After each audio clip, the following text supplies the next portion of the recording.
Welcome to Malta. Today we are continuing, well, I guess I should actually say we are concluding the Jurassic Experience Malta Park build. This is the grand finale, the park tour. Here we're starting off with the visitor hub, which is built in this, well, I suppose it's a sort of basin.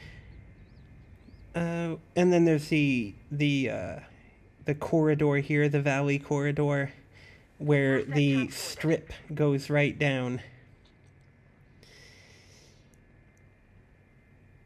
This is episode 7 out of 7, so this series was 6 parts building, 1 part park build, which we are doing now. And it's a bit shorter, and I did want it to be perfectly timed for the release of Jurassic World Evolution 3. Here I'm just showing the main strip here with all of the fountains. I believe there must be probably 30 fountains times 2, so that's 60 roughly. And in the center of the pond we have this ancient fortress, which stands as a small little reminder of the great powerful empire that used to stand here. Here was the visitor center, and the arrival point is by helicopter. Now, when you come in from the helicopter, you are greeted with a John Hammond statue.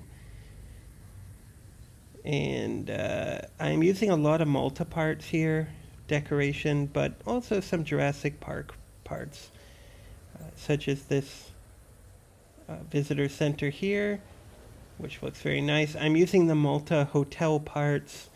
I put some lounge chairs next to the oasis here. There are a few oases, but the idea of this park is that water is a luxury. So there's plenty of water. Water is more luxurious than electricity. Here we have our coffee shops. I've changed every single shop to a coffee shop. That is the Jurassic Experience way. That's how we make money. You don't make money on a Tyrannosaurus Rex. You make money on $4 iced coffees, $6 iced coffees. Now here we have the main drag, or the main strip, with loads of these wonderful fountains just misting you. We got coffee shops on the sides here. We've got some other buildings here, specifically Malta buildings to bridge the gap, I suppose. Make this area look nice and busy. At the end we have the monorail station, and I put some cactuses down. I think they really do look good. We won't be using the monorail yet, but we will do a monorail tour at the end of the video.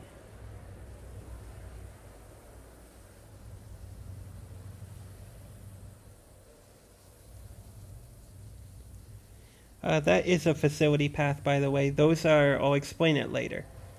But this was episode 2 here. This was the basin. This particular episode was a big one, because it's a pretty good area. We have monorail lines stretching around both sides. This monorail is not a closed circuit. It is a monorail with 2 terminal stations. And of course the visitor hub station is sort of in the middle, so you can go either way. Now there are a few enclosures here. I did do mixed dinosaurs, so dinosaurs are cohabitating, but I do try to keep to the general rule that meat eaters are with meat eaters and herbivores are with herbivores. I guess I should use the word carnivore. Carnivore with carnivore, herbivore with herbivore. Here we have the meat eaters enclosure. I don't want to waste time, so there's a Tyrannosaurus Rex in this enclosure. So as soon as you come out of the visitor hub, you're going to see a Tyrannosaurus Rex. You don't have to walk too far to see it. There's really no order of dinosaurs for this park. It's really just a good mix. I am using a lot of dinosaurs that I don't use too often. So that was a great idea. Like here, the Pentaceratops is one that I very, very rarely use. Here we have a monorail station, of course, with our coffee shops and plaza area. Over here we have our Stegosaurus enclosure with some additional dinosaurs, but they're rather small. It's a nice size though. So starting off on foot here, we've got our observation tower there. I used the Jurassic Park observation tower. It is, I believe it's Jurassic Park. It's the worst observation tower in the game. Look at those textures. They are painful to look at. I don't even use it when I'm building the park, but I just put it here for show. But I do want to show you what you could see. One interesting thing is it does have 360-degree view, which is pretty good. But just looking through the chain link is terrible. They are terrible, terrible, terrible. They should make it so whatever you're directly looking at, it's like a transparent window appears, so that you can see through those annoying chain links. So here on the right we have our carnivore enclosure. On the left we have some other enclosures. I've lined the path with lights and these flag banner poles because they are also lights. This is one thing for this park, is that nighttime would not be the end of the day for viewers. Nighttime would be a very good time to see the dinosaurs because it'd be much, much cooler. Being in Malta, it's a very hot place. There goes the monorail overhead. So we got some good dinos here. I'm just giving you a little show. I do try to make it functional, would be a good word. I do try to make it functional. So when I put these viewing galleries here, I want you to see them, to see the dinosaurs.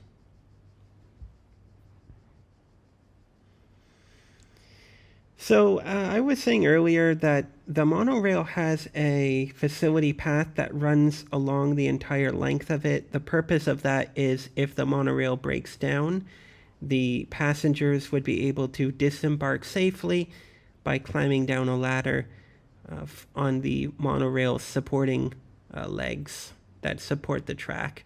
They could climb down any ladder and make their way back into the park by utilizing the facility path. Here's a beautiful moment. Look at that, having a connection with the Pentaceratops. That's the kind of thing you remember for the rest of your life.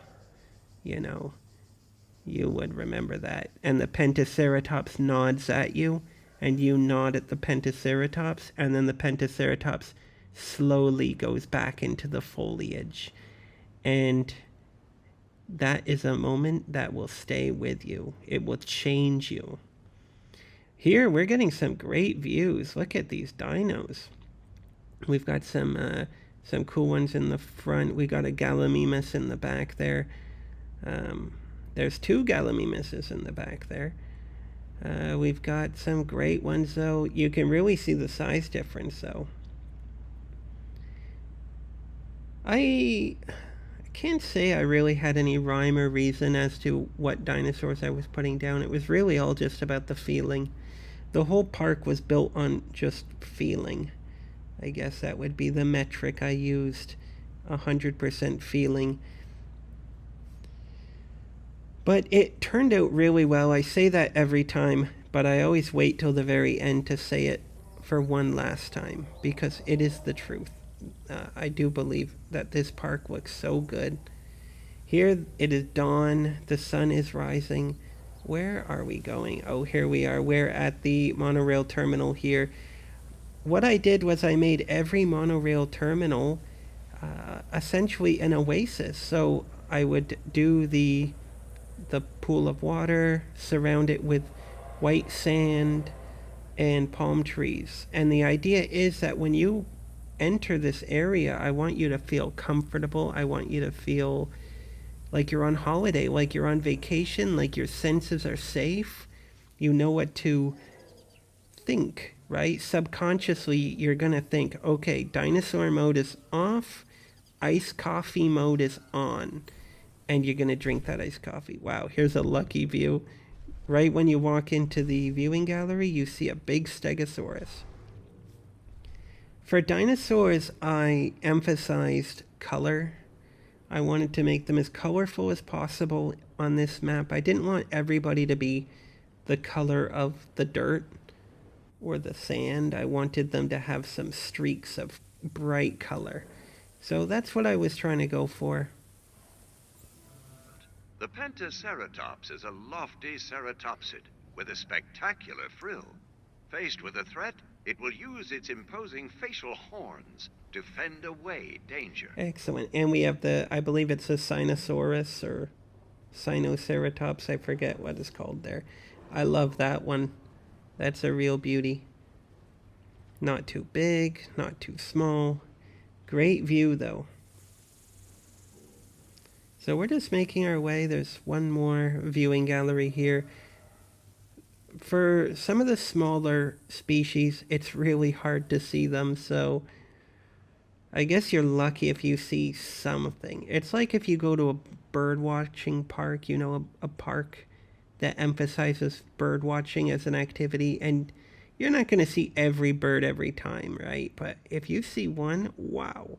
I remember I went to a bird watching park. I forget what they call it, bird watching park or just park.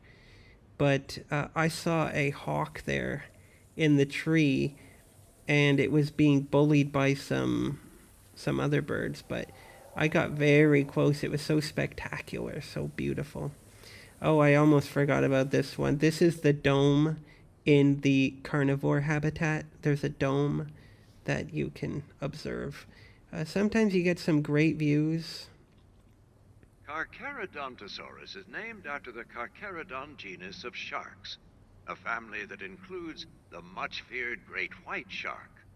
As sharp as knives, its serrated teeth allow this carnivore to tear through flesh with astonishing ease. Just ignore the goat. That's another one of the species. Thankfully, it has no feeding requirement. This is episode 3. This was the park hub. So there's a visitor hub, but then there's the park hub. The park hub is, I suppose, punctuated by this great big oasis here, dotted with palm trees and surrounded by 4 very small, very cruel enclosures where the dinosaurs essentially have to live in an area that is 80% water, and there is very little space to even lay down or nest. Also, we have an eating area. Well, I guess I should call it a drinking area because it's just coffee, iced coffee, but this is gonna be where you spend most of your time, probably while you're in the park. You're gonna be around here.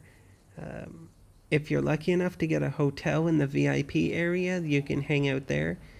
But if you're just a regular visitor, you don't want to go all the way back to the visitor hub. So you're going to be eating and drinking here. Paninis and grilled cheese sandwiches and iced coffee. Here we have the long-necked dinosaur enclosure. Beautiful. We got a few species, 4 species in there. Including the Amargasaurus. Over here we have the Edmontosaurus and the Paracephalosaurus. Parasaurolophus. Not the best at pronunciation. So coming from the... Where are we coming from here? This is the entrance here. So this is the long-necked enclosure here. I confused myself a little bit because this park has more than one main path. It has sometimes 2. So you get a great view here of the long-necked dinosaurs. Here we have our, eatery. drinkery area. Lots and lots of tables for seating. This park could probably hold, oh, I don't know, a couple thousand people or more. Um, I imagine this park would probably be going through, oh, thousands of pounds of beans every day, coffee beans. Malta probably even grows their own coffee. Well, maybe. The climate might be more coffee friendly, so they might have their own local brew. Here we can see this is, that was an enclosure that, oh, look at that. They're in the shade. It's too hot for them. Bless their hearts. Here we have, if you want to do some people watching, maybe grandma's down there drinking her coffee and you can come up here and yell at her. So that's an enclosure I forgot to put dinosaurs in on the second episode. So on the third episode, I put dinosaurs in. Oh, yes. Let's have a look in here. There's the Paracephalosauruses, or whatever they're called. You know, I'm probably missing a syllable.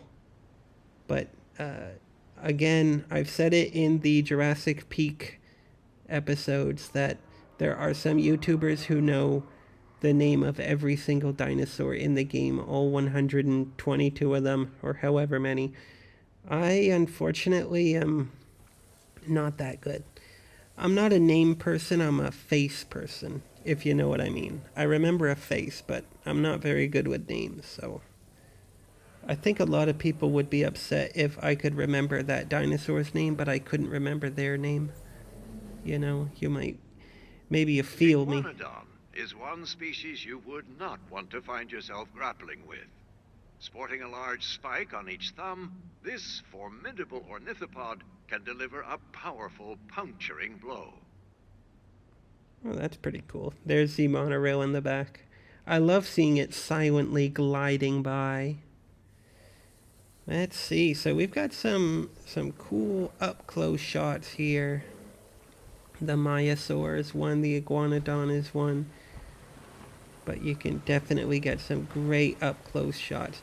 Is that the Iguanodon? I believe that is the 2022 variant of the Iguanodon. It is smaller than the other version, so that's good. This one's pretty cool. I gave them an extra colorful headpiece.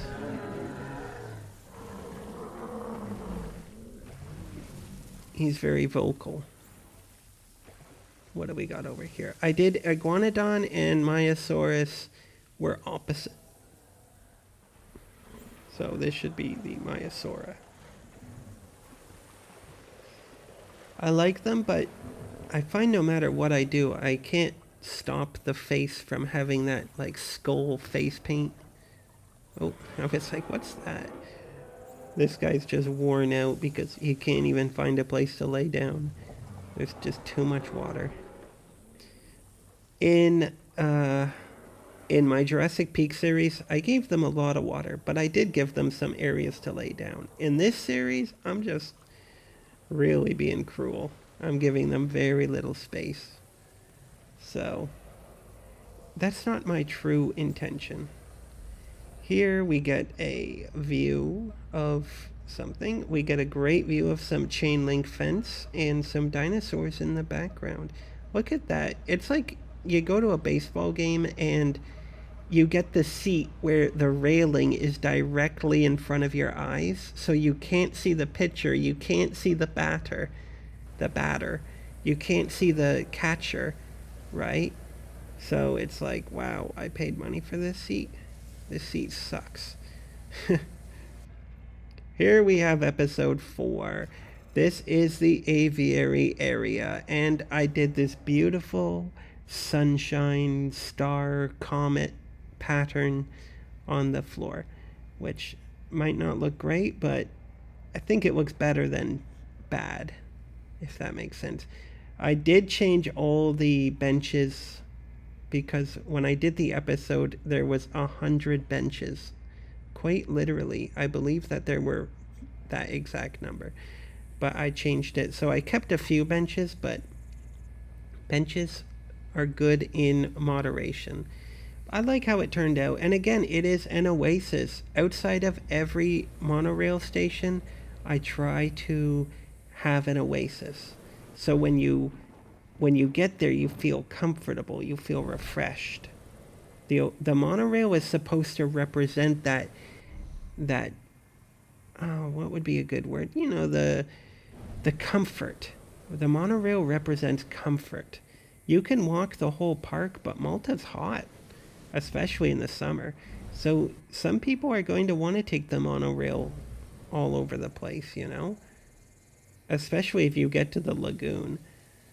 So the aviary, you can see we're just across from the Myosora enclosure, and we go underneath the arches of the monorail track, which is great. There is a viewing gallery over here. I wanted to make sure I didn't, delete any of the trees when I put in the road. Here we get some great views. These, and again, one of my rules is to keep the toothed flying reptiles separate from the beak flying reptiles. I don't know if these guys have little teeth in their mouth, but I do try to keep them separated. Over there on that viewing gallery, you can see there are 3 of them perched. That's pretty incredible. None on my viewing gallery, though. You wouldn't want that. That would be uncomfortable. Great for pictures, though. You could probably take a picture and put it on your social media. I kept the hatcheries on the aviaries mainly because it doesn't matter if I have them or not. Here we're going around the oasis here. Oh, we'll check this viewing gallery. They probably all moved on. Yep, he's just flying away. But you can still see, oh, they're thirsty. Again, Malta's hot, so they're going to be drinking a lot of water. I wonder if the game actually does take that into consideration, because I've been seeing a lot of dinosaurs drinking water as I was building the park. That's a good thing to add, by the way, is that this park took about 15 hours to build. It's not very long at all. Jurassic Peak took, I think it was 45 hours. So this took 15 hours. It was a much smaller project. Here we have our toothed flying reptiles. We have 2 species in here, but both of them are that sort of zombie bluish green color. And over here we have a big species. I think you can see it up there. It is the, what do they call it? Thanatos dracon. Thanatos dracon. Anyway, it's pretty big. Just checking around. What do we got? Some great ones. I believe we also have the pteranodon in here, which is a cool species. I really always liked that one as a kid. Okay, so over there is the monorail, but we won't check that now. We are going to the lagoon. The lagoon was episode 5. Following the monorail here, we also have a working area, a facility work area where they keep all the chemicals to make the water nice and blue, just like at SeaWorld. It is definitely for your viewing pleasure. We have 3 lagoons. I did it where the lagoon is supposed to represent an oasis. So I went around them with the white sand and palm trees. But that's also why we encourage people, do not jump into the lagoons. Because if you jump into those lagoons, you're going to try and jump into these lagoons, and then you're going to get eaten. Here we have a lot of sunbathers, but the colors are fantastic. Look at that. Beautiful colors. These are probably the only guys who love the heat of Malta, because they are enjoying it. In here we have the plesiosaur and the Elamosaurus. I forget what that one's called. But look at the color of that. In the light, you can really see it looks so good. Oh yeah, the Elasmosaurus. This is a big one. I believe you get that one with the deluxe edition. Here we have the Dunkleosteus in striking red color. And we have the Tylosaurus, which is surprisingly big. And there is our facility area where we keep all our chemicals. It's like having pet fish, you know, sometimes you gotta fall in love with the chemicals. Here we have an eating area, well, a coffee area. Again, you come all the way out here, you're gonna want to drink before you leave, right? Because it's, I don't know how long, but it's probably a kilometer of walking. So we're gonna start, where are we gonna start? We're gonna start right here. So just over here you can see it says lagoon, so that's how you know we're going in the right direction. We'll turn right here. I said turn right. Yeah. There you go, bud. So we're going to turn right here. Well, not here. We're already turned right, but we're going to go up here to check out this viewing gallery. I should warn you, though, when it goes down, it's going to make a weird noise, like a loud noise. These animals were enduring a perpetual fight for survival. An oceanic kingdom where any predator would become... So that loud noise, it's pretty startling. I do apologize. I tried to turn the volume down, but it is loud. Here we're going to see our turtle come into the water and swim around. It's got that magnificent green watercolor. Very magnificent. That's one thing I hope in Jurassic World Evolution 3 is they turn down that color just a little bit. I want it to be just a little more transparent. It is so murky. It is terrible. That's a nice one, though. I won't make the machines keep going up and down because that noise is kind of annoying. But I do apologize. It's really loud when it suddenly makes that clicking noise, and then the whirring of the machine is just obnoxious. Here we have our other viewing gallery. This is a great one. There's actually a few extra species in here. They're a little bit shy, but one is the Shonosaurus, and the other is the Ichthyosaurus. So we might maybe possibly see one, or maybe not. Those are the Shonosauruses. They're very lovely. They're very large. Many marine species are solely confined to the water. Some predatory animals possess enough strength to propel themselves out of the water.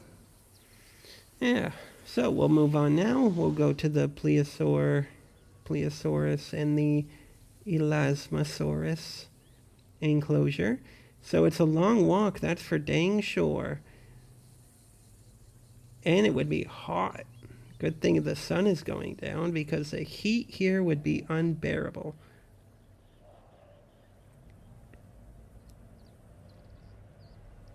You see how far it is? So here we are at the monorail. So we're going to go left here. There's only one viewing gallery here.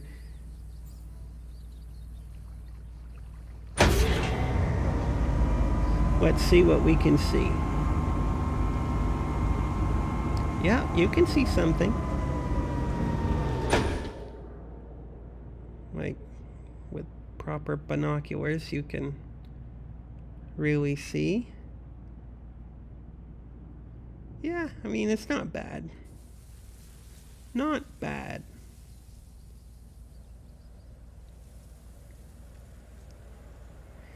Okay, let's find our final viewing gallery over there. If you want a nice coffee, I'll wait for you. Just joking. I'll leave you here. You'll come out and say, where'd he go? Where'd the tour guide go? I'm giving you the VIP tour here. Everything's open just for you. So here we have a shark feeder. We're not going to see much in here, I'll tell you that, when it's nighttime. I find the Dunkleosteus is a really shy fish. I don't think I have great luck at all seeing the Dunkleosteus in front of a viewing gallery. Even the Tylosaurus here is more willing to make an appearance. But just lagoon we far have enough here in the was designed to background, house our you can marine kind of see reptiles. that shiny, These mesmerizing the animals shininess. are That not is the actually Dunkleosteus. dinosaurs, although they did live during similar Yeah, ages. you can barely see it. So this is the second park I've had where you just couldn't see it from the Facility. viewing gallery. Are you ready to find out what lies underneath the Oh, waves? We there hope you so, go. Do you think I would let because you you may see a well park get wet. tour and not see something eat a shark? Of course I'm giving you the VIP treatment. You paid good money to be here. Here we have the area of episode 6. This was the VIP area. Well, not necessarily the VIP area, but because anybody can see the dinosaurs, but at least the area there at the monorail is VIP. You know, you got to pay extra to stay here. So we get VIP coffee, VIP big dome thing, the Coliseum or whatever it is. I like to think that that is a giant hotel, and everybody gets their own balcony. So we have 4 enclosures here. I'm not saving anything spectacular for you though here. I mean, it's all random. So here we have the Dimetrodon, and that roarer. Come on, show the Dimetrodon. Come on, do something. Here we have the Dimetrodon in Barbie pink. This is a real beauty. Over here we have some Gallimimuses and well, I'm not going to try and pronounce that right now. Nasutoceratops? Nasatu? Anyway, over here we have the Tyrannosaurus. I can pronounce that. Just ignore the feeder. I guess I forgot to take that out. But originally I was going to have some meat eaters in here, but I decided against it. Over here we have some great ones, including the much beloved Triceratops. Again, I said it in a previous episode, but even though the Ankylosaurus is my favorite dinosaur in the whole world, I did not include it in the park. I know it's crazy. But it just shows that I am not biased. So here we're starting at that lagoon viewing gallery that we started with in the previous part, because it also connects to these viewing galleries. So from these viewing galleries you can see a bunch of dinosaurs, including that one with a very long tail, the other ones, and hopefully we'll see a Triceratops. There's some Triceratops over there. You can recognize them even from behind. We have another viewing gallery here because this place is going to be very popular. So you can see the Triceratops. I see a couple of them are going into the hotel area there, which I call it a hotel. So I want to give you a quick view while they're still around there. So we're going to give you a quick view of what you would see if you were staying at the hotel here, the amphitheater. Come on, click on it, bud. There you go. So here, if you were staying here overnight, you'd come out from the balcony with your, I don't know, your coffee capsule drink, and you'd watch dinosaurs in the morning. Maybe you eat your breakfast here. You get room service brought to you, and you're eating your breakfast and you're watching the dinosaurs. Now, you notice though, they don't like to come in. It's too bad. Generally though, you would assume that the hotel keepers would actually go into the middle of the amphitheater and they would just sprinkle some food down for them, irresistible food, to encourage them to come in. Here we have the Tyrannosauruses. I really love them. I love the humpback. And they have the platypus face. Over there we have those dinosaurs with a big nose. I forget what they're called, but they got the big nose. So going back here and around,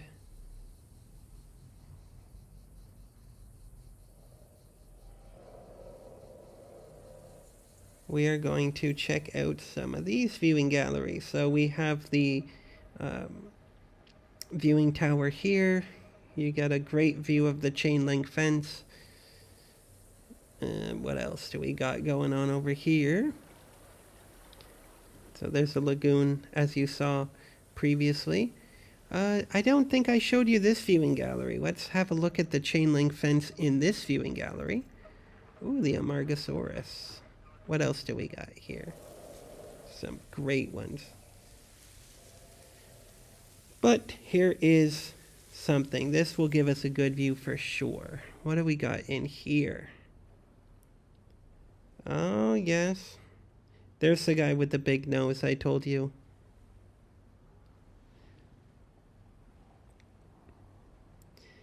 And don't get me wrong, I like the nose. It's a great dinosaur. Now over here we have... What do we have over here? Is this... No, this is not. This is the one with the Gallimimus, I believe. So they are in this viewing gallery. Yep, there they are. Gallimimus and some other horned dinosaurs. These are the ones they say look like a cow because of the horns sticking out the front, which is pretty cool. So they get along. They're not too big, not too small, but they have great form. Now you can see that this is right next to the main hub, the park hub, the Oasis, the big one. And we have one viewing gallery here. We also have a viewing tower. I don't know if I'll show you the tower view because it's kind of bad. But all the dinosaurs just want to be over there right now. So you can't really see too much at all here. The Dimetrodons are just, they're pretty small. That's the problem. There's a few, you can just see them over there in the corner. Yeah, you see that one? So we're going to finish the video at the VIP area. Well, and then I'm going to show you the monorail ride. The monorail takes about, I don't know, 6 minutes to go around, and that does not include stopping. But we are going to do that together. So here we have the VIP area. If you're not a VIP, I don't even think you can come in here. And you can't get off at the monorail stop either. You're not allowed. You're not allowed. There's a guy at the door. He checks your colored wristband. If you have a gold colored wristband, you can come in. If you have a green colored wristband, you cannot. I guess it'd be green and red. Red would be day trip. Green would be weekend. Gold would be VIP. So, that is the park. I guess I'm going to show you the developed park and then the raw park. That's something I want to do every time. So I have 2 save files. I have one save file is the raw park. I show you what the park looks like before I place any buildings or decorations or dinosaurs. And then I have another park file called the developed park, which shows you the final product, and we're going to compare them. So again, we have the basin here, we have the visitor hub, and there's our arrival point. Going around here, we have the main strip.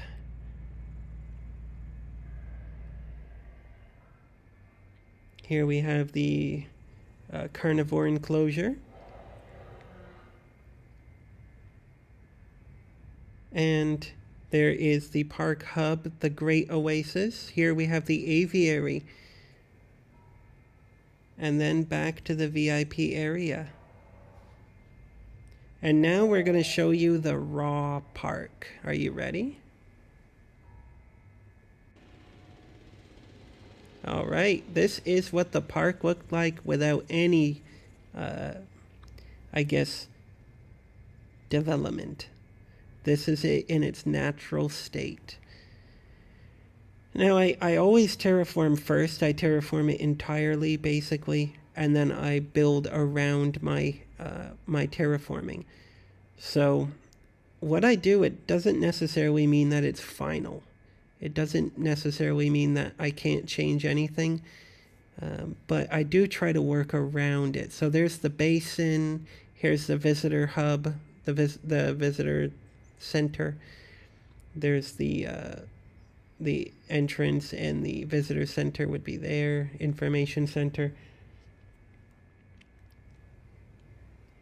And then back into the basin. Well, this would be the main drag, the strip, and then this is the basin, which comes around here. So the carnivore area would be right in front of us. And then we have the park hub out here. This is where that big oasis was. And over here we have the aviary area. And of course on the other side was the lagoon, right? And now we come back to the VIP area. So this is where the VIPs were. Okay, I think you're about ready for the monorail ride. So we're going to go from one terminal station to the other terminal station. And we're just going to show you what you can see. Because the monorail is essential for this park. It is so hot in Malta. It's like 40 degrees in the summertime. So you're going to need this monorail, and why not give you a view, right? So it's about 6 minutes, but you can see just about everything. I'm going to skip the station stops, though, because that is not fun. Okay.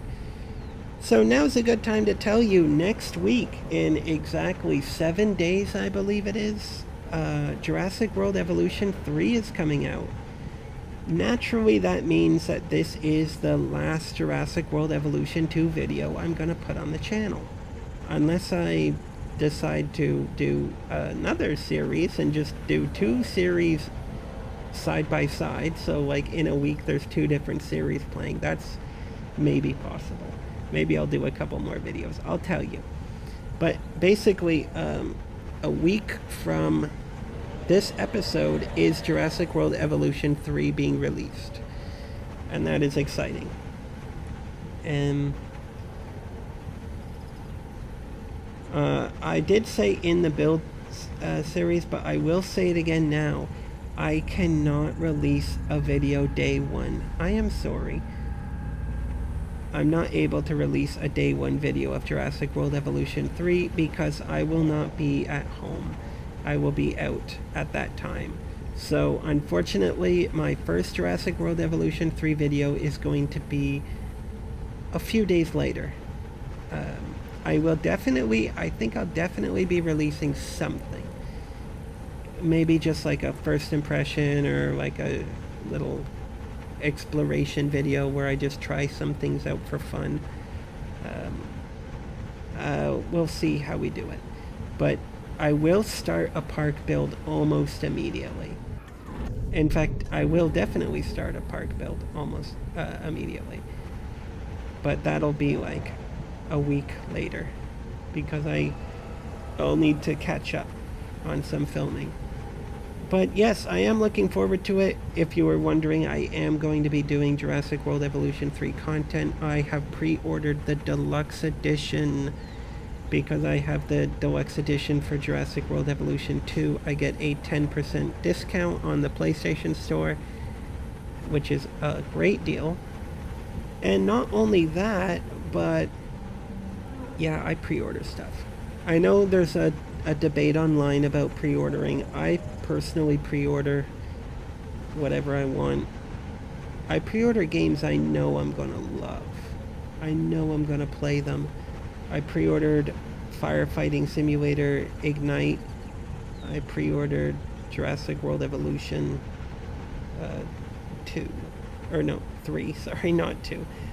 I bought 2 on sale. But I love the game, so I know I'm gonna love 3. So yes, there will be content. What else to tell you? I do plan on keeping up to date with Jurassic World Evolution 3 DLCs. If the DLC looks like something I really won't like the hybrid DLC, I really did not like the look of that. I don't really care about hybrids, secret hybrid packs, so I would skip that one. But for most DLCs, I'll probably really, give them a good look. I'll watch an Evolution Square video and I'll make a decision, because Evolution Square makes the best videos for anything Jurassic World Evolution, which is great. That's how I decide all the DLCs I get. So I'll watch a video, I'll make a decision. What else to tell you? There might be some other surprise games coming up in the near future that you are going to be interested in. So hopefully you'll stick with me. I really do hope I've earned your subscription and your like. If you subscribe, I guarantee you a room in the VIP area. I guarantee it. And your bar tab is on the house. You can drink as much iced coffee as you want. I will make sure that you have an unlimited supply in your hotel room. So join the simulation squad, join the Jurassic Experience, and get treated. Get treated. Yeah, get treated in the VIP zone. I promise you that. You will be honored in Jurassic World Evolution 3. If you like the video, I'll give you a voucher for a free iced coffee at any Jurassic Experience location. But anyway, it's not about the reward, right? It's about doing a good thing. Look at the view from up here. So we're almost at the VIP area. It is grand indeed. So I hope you like it. I know watching a park build series is not everyone's cup of tea. That's why I do a park tour at the very end, because hey, I don't have like 5 hours to watch a park build series. Sometimes you just want to see the end result. I respect it. So I'm doing this for you guys. Hopefully I make everyone happy. As well, I am trying to keep my content shorter. I do not want to go above an hour. I might break that rule on occasion, but I am trying to keep it shorter, because in Jurassic Peak, I did a 2.5 hour long episode, and that was kind of insane. I don't think that was very reasonable. So I am trying to make things better for you guys. So I'm going to thank you guys seriously from the bottom of my heart. It is you, my subscribers, my viewers, who have got me to this point. I have gained subscribers like crazy. I've gained so many subscribers, hundreds, in just a few short months. So I hope you enjoyed this park build. Malta. The Jurassic Experience continues to spread around the world. We are going to have a Jurassic Experience location in every country, every county, every state, every province. We're going to have dinosaurs coming out of the wazoo. So thank you very much, and I look forward to seeing you in Jurassic World Evolution 3.